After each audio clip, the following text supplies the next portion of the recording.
All right, let's talk some more about reaction rates. Before we jump into that, though, you're probably wondering about the shirt with a big C on it. Some of you are probably thinking that that maybe stands for cool, because Mr. Walker's really cool, right? There may be a few of you turning in your assignments late on ThinkWave, and you're thinking the C must stand for cranky, right? Because that's what I am a lot.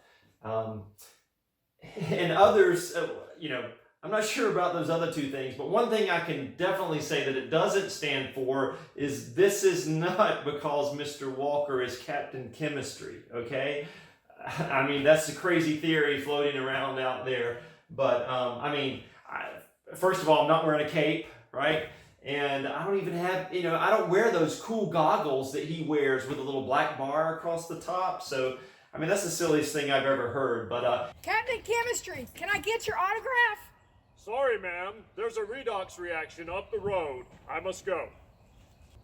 Anyway, if you're wondering what the C's for, we're going to find out a little bit later in the video, all right? What I want to talk about first is that there are three important factors that affect the reaction rate, all right? We discussed reaction rate last time. That's basically how quickly, right, the rate at which the reaction occurs. And the three things that you need to know that will affect this reaction rate is that reaction rate is usually proportional to, now when we say it's proportional to, what we mean by that is that as whatever this is, as it goes up, so does the reaction rate. It increases as well. Or if these things go down, then reaction rate will decrease, okay? So reaction rate is usually proportional to the concentration of reactants. So the more concentrated the reactants are, the higher the reaction rate will be. All right. Number two, the surface area over which the reaction can occur. So in other words, there's going to be greater contact between the reactants because there's a greater surface area over which they can come into contact with one another. All right. So as that greater area, as that increases, so will the reaction rate. And then finally, reaction rate is usually proportional to temperature. So as temperature increases, so will reaction rate. If it goes down, reaction rate will generally go down as well. All right, so to understand really why these three things make sense, we need to talk about something called collision theory. All right, so collision theory is basically has to do with how these reactants, how atoms collide with one another. And you may think because if you've got all of these atoms floating around, they're so small and there's so many of them that there's probably, there are a bunch of collisions when you've got these reactants near one another. But the reality is, if you think about the structure of an atom, if you remember, an atom has this nucleus, on the inside. It's got the protons and the neutrons and all in it. And then it's got these electrons that are orbiting around the outside of it, right? And you've got so this electron cloud that's all around the outside of the nucleus. And those electrons are all negatively charged particles, right? So if you think about atoms heading towards one another as they're moving around in space, when they're on a path to collide, what's going to happen because of those electrons that are on the outside of that atom? Well, negatively charged particles are going to repel one another, right? And so they may be on a path to collide, but because there's electrons on the outside of both of those guys, the electrons are going to repel and the collision's not going to take place. So there actually aren't as many collisions as you might think as these atoms are moving around, right? So you got to overcome that repulsion between those outer electrons in order for them to collide. Now there are things that will help with that. Like what we're talking about here, this will help with those collisions. But there's another factor. Not only do the collisions need to take place, we've got to have what we call an effective collision. In other words, one that's actually going to result in the reaction happening.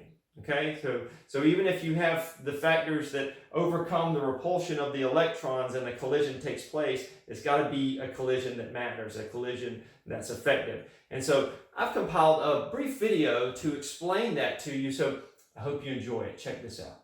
The idea behind collision theory is that molecules have to collide in a certain way in order for a chemical reaction to take place. So let's consider the reaction between carbon monoxide and nitrogen dioxide. When those molecules collide effectively, then the result is the chemical reaction between the two, and carbon dioxide is produced along with nitrogen monoxide or nitric oxide. And so this is a single displacement reaction. Basically, the oxygen is transferred from the nitrogen dioxide to the carbon monoxide to form the products. To fully understand this, let's do a little role playing, shall we? All right, in our video here, we've got a carbon atom on the left, and we've got a nitrogen atom on the right. Hey, carbon atom. Hey, hello, nitrogen atom. Now, the part of oxygen is played by Oreos, not just any Oreo, double stuff Oreos. And let's be honest, should an Oreo that's not double stuff really legally, should it be considered an Oreo? I think not. But, that's a discussion for later. So anyway, let's see what happens as these two molecules spin towards one another and collide. Now, the first time, as they're heading towards each other, ooh, wow, oxygen from the carbon monoxide collided with the nitrogen atom in the nitrogen dioxide. We have an ineffective collision, folks. Let's try again.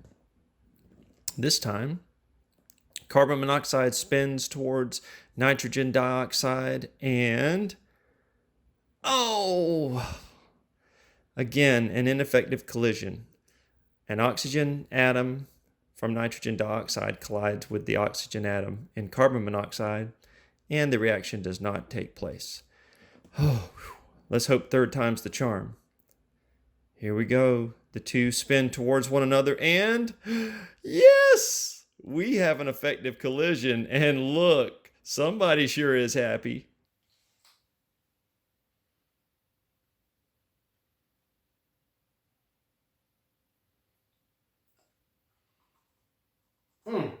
We're back. Okay.